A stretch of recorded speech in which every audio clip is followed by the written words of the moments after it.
And the Oscar goes to... Well, we've reached one of the big ones, folks. Up till now, we've talked about movies with varying degrees of public awareness. But this time, it's a film known the world over. It's the first Best Picture winner I would label as epic and truly grand in scale. It's the first film in this series to be shot in color, Technicolor to be more precise. It features two of the most recognizable, by name anyway, lead characters to be put on film. It's the first picture to win 10 Oscars, one of those 10 being the first Academy Award ever given to an African American, in this case Hattie McDaniel for Best Supporting Actress. It's often acknowledged as one of the best films of all time. I am of course talking about the classic Gone with the Wind. It's a movie I'll fully admit to never having much interest in. I was dreading the months leading up to it. But I gave it a shot, and I was pleasantly presented with some great set pieces, an engaging story, and extremely flawed but rarely uninteresting characters. Unfortunately, those characters may be a bit too flawed when they are asked to carry the main weight of the story in its later half. But maybe I'm getting a bit ahead of myself.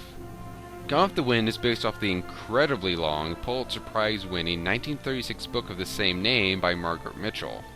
Like Harper Lee a few decades later, it was the only book Mitchell ever wrote. The movie begins with Southern belle Scarlett O'Hara, played by Vivien Leigh, living her life on Tara, the family plantation in Georgia. She's a pretty but shallow young woman of 16 whose lot in life is to get married and have kids. The perfect beau, if I may borrow a Southern expression, in her eyes is the sensitive, educated, and well-respected Ashley Wilkes, played by Leslie Howard. Unfortunately, Ashley is already set to marry his cousin Melanie Hamilton, played by Olivia de Havilland. Scarlett hastily marries a man she does not love in order to make Ashley, who claims to reciprocate her feelings but cannot act on them due to his impending engagement, jealous. Scarlett has little time to worry about such matters as love and marriage, however, when civil war breaks out between the North and the South. Ashley and Scarlett's new husband are off to fight. Melanie is left with Scarlett, who promised Ashley she would take care of his new wife, and Scarlett's life is changed forever. The Civil War is obviously a big part of the movie. We never see any battles, though. The film isn't about the men on the field or the generals coming up with strategies. It's about those left behind and those coming back. We instead see the consequences of the war and how it affects Scarlett and her family, who represent the whole South in their suffering. We also see the ushering out of the Old South. The war not only saw the end of slavery, but of the Southern way of life. The South is rocked to and fro by the war. Many famous cities like Atlanta are decimated by battles, and those supporters of the Confederates must find a way to make their lives work during and after the war. And that's what Scarlett does. She slowly pushes away her old life as she realizes she's never going to get it or the Old South back. She goes from a dainty little lady to a tough and fierce businesswoman who will stop at nothing to survive and, after the war, rebuild her family's farm. The road to recovery is not an easy one as she fights against starvation, carpetbaggers, and society itself, which doesn't always approve of her and her methods. She is helped occasionally by friend and sort of sometimes lover Rhett Butler, played by Clark Gable. It's no secret this movie is long. It would be easy for a nearly 4-hour film such as this to become slow and bloated. Indeed, the first half hour isn't the most interesting.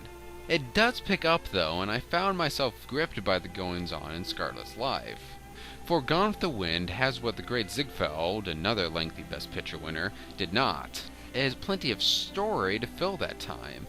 It has more than enough challenges to throw at our protagonists. It also has a great historical backdrop to help provide interest. Speaking of the protagonists, all the main players do a good job in their respective roles. Leigh manages the transition from Scarlett's early days to her more mature years quite well. The aging of her characters handled through subtle changes in her hair and costumes, as well as through small changes in Leigh's performance. There is, however, the criticism of the African American roles in the film.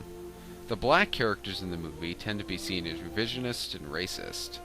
While I would agree to a certain extent, I think the backgrounds of the main African American characters that we see should be taken into account. We mostly see Terra household workers, and it could be argued those characters have spent so much of their lives serving white people that that way of life is right in their eyes. I'm not supporting slavery or anything, just offering another point of view. Plus, the film does take out some of the racism from the book, such as removing any overt references to the Ku Klux Klan, and changing two black men who attacked Scarlett in the book to one black man and one white man in the movie. The black characters are also usually the ones shown to have the most common sense. I gotta know how much money have you got left in gold. $10. Why? That won't be enough. What in heaven's name are you talking about? Well, Miss Scarlett, I see that old no-count white trash, Wilkerson, that used to be Mr. Gerald's overseer here. He's a regular Yankee now, and he was making a brag that his carpetbagger friends done run the taxes way up sky high on Tara. How much more we gotta pay? I hear the tax man say $300. 300. Oh, might just as well be 3 million. But we gotta raise it, that's all. Yes, sir. How? I'll go ask Mr. Ashley. Oh, he ain't got no $300, Miss Scarlett. Well, I can ask him if I want to, can't I? Asking ain't getting. So the film at least tries to be a bit more fair to African Americans in some regards. But back to the movie's positives. The director Victor Fleming takes full advantage of the color and the large and complicated subject matter at his disposal. The movie is rife with rich blues, greens, reds, and oranges in a non-subtle way, the movie relishing the opportunity to shoot in color. Fleming gives the audience plenty of shots showing off the landscape of the South in all its old grandeur, its desperate chaos as it gets deeper into the war, and its battle-torn aftermath. One amazing sequence that shows off how much money they put into this movie, and the advantage of the story's scale and shooting in color, is when Rhett helps Scarlett, Prissy, one of Scarlett's slaves, played by Butterfly McQueen, Melanie, and Melanie's newborn baby escape from Atlanta, which is being overtaken by Union forces.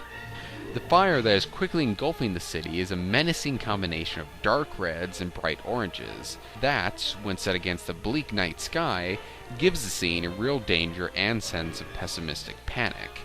Fleming uses those same colors in the scene right after this.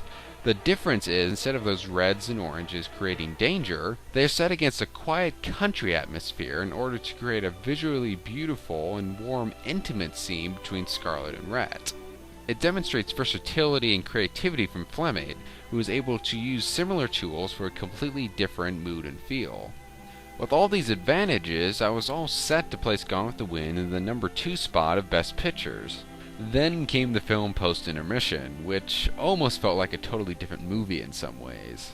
It still deals with historical aspects of that time, like the ending of the Civil War and Reconstruction, but slowly it sheds itself of matters of history. It instead focuses its last hour or so on the unhealthy relationship between Scarlett and Rhett.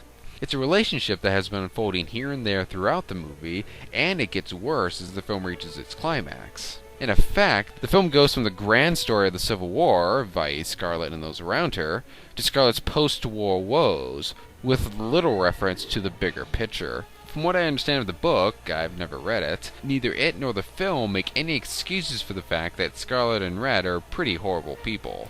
They're manipulative, vain, and often put their own needs before those of others. In theory, there's no reason we should sympathize with these characters or want to see them succeed. But the film, in its first half, manages to get us rooting for them. I cared if Scarlett was robbed by a Union soldier. I cared about her efforts to rebuild her family plantation. And I cared about her relationships with the other characters. It's too much of a story shift, though, when so much of that last hour is almost exclusively about Scarlett and Rhett, with hardly any of the historical backdrop I had become accustomed to earlier in the picture. I love character development, but the point of view becomes too intimate, and feels out of place when compared to the vastness of the story previously seen in the film. It also went on a bit too long. It filled the latter end of the movie with so much negativity and selfishness that I cared less about what happened to the two leads, and part of the experience was ruined for me. To help show you how negative the two can be with each other, check out this one scene that takes place late in the film, and that shows their relationship at probably its unhealthiest. Of course, the comic figure in all this is the long-suffering Mr. Wilkes. Mr. Wilkes, who can't be mentally faithful to his wife and won't be unfaithful to her technically. Why doesn't he make up his mind? Fred, you... Observe my hands, my dear. I could tear you to pieces with them. And I'd do it if it'd take Ashley out of your mind forever. But it wouldn't. So I'll remove him from your mind forever this way. I'll put my hands so, one on each side of your head. And I'll smash your skull between them like a walnut. That'll block him out. Take your hands off me, you drunken fool. Maybe it's trying to say your life isn't necessarily perfect even if you do make it through terrible hardship. If so, it still doesn't quite work. Gone with the Wind is still a worthwhile viewing for people interested in that time in U.S. history, and for film buffs wanting to see what all the fuss is about. It certainly fulfills any promises it gives about telling an epic story about an important era in American history through the point of view of one woman and her family. I just wish they went through with that until the end instead of changing the focus so drastically. So, not a perfect movie, but one definitely still worthy of its legendary status.